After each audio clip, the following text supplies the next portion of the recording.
Ram Ram friends. Chaitra Navratri की नवमी तिथि को रामनवमी मनाई जाती है।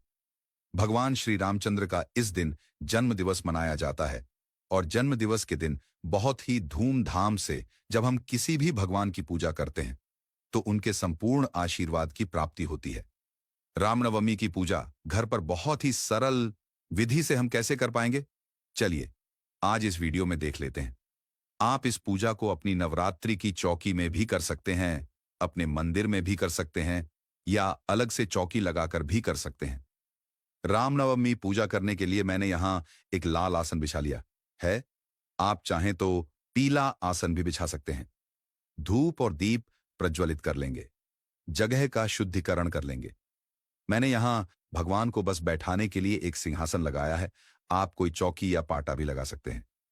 इसके बाद देखिए, चावल का हम आसन देंगे। आप चाहें तो फूल का भी आसन दे सकते हैं।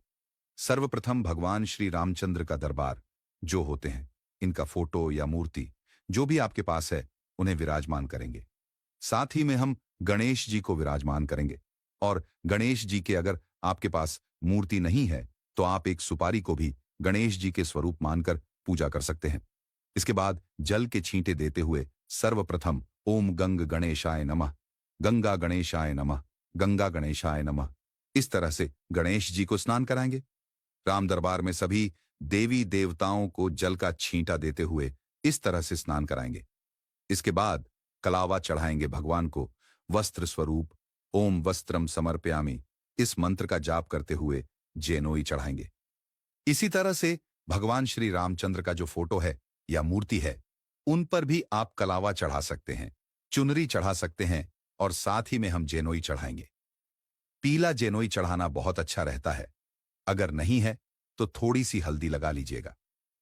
इसके बाद सभी देवी देवता को टीका करना है, चंदन का टीका करेंगे। सभी भगवान को जितने भी फोटो में विराजमान हैं सभी को टीका करनी है। और माता सीता को हम लाल रोली का या सिंदूर का टीका करते हैं। इसी तरह से देखिए, राम दरबार का जब हम पूजन करते हैं, अगर हनुमान जी की मूर्ति होना बहुत आवश्यक है। हनुमान जी की फोटो हमेशा राम दरबार में रहती है, तो आप उनके पूजन बहुत ही दिल से कीजिएगा। क्योंकि हनुमान जी की पूजा जहां पर बहुत ही दिल से होती है वहां राम जी बहुत बहुत प्रसन्न होते हैं। इसके बाद दुर्वा घास और गुड़ैल के फूल मैंने चढ़ा दिए हैं। गणेश जी को बहुत ही पसंद है। इसके साथ ही राम जी को चढ़ाएंगे पीला फूल, जो भी फूल आपके पास है फूल चढ़ाएंगे। और साथ ही में देखिए, तुलसी दल हमें जरूर चढ़ानी है। इसके बाद देखिए, दीपदान किया जाता है। आप चाहें तो 2, 5, 10, 11 कितनी भी संख्या में, हजारों संख्या में दीपदान कर सकते हैं। यहां मैंने एक मेन दीप शुरू में ही जलाया था, प्रज्वलित किया था। 2 दीप मैंने और प्रज्वलित किए हैं। इसके बाद हम भगवान को भोग लगाएंगे। भोग में बर्थडे है तो आप अपनी पसंद का कोई भी अच्छा सा भोग बनाकर भगवान को अर्पण कर सकते हैं। साथ ही में हम जल अर्पण करेंगे। जल के बिना भोग असंपूर्ण माना जाता है। इसके बाद हम नारियल अर्पण करेंगे।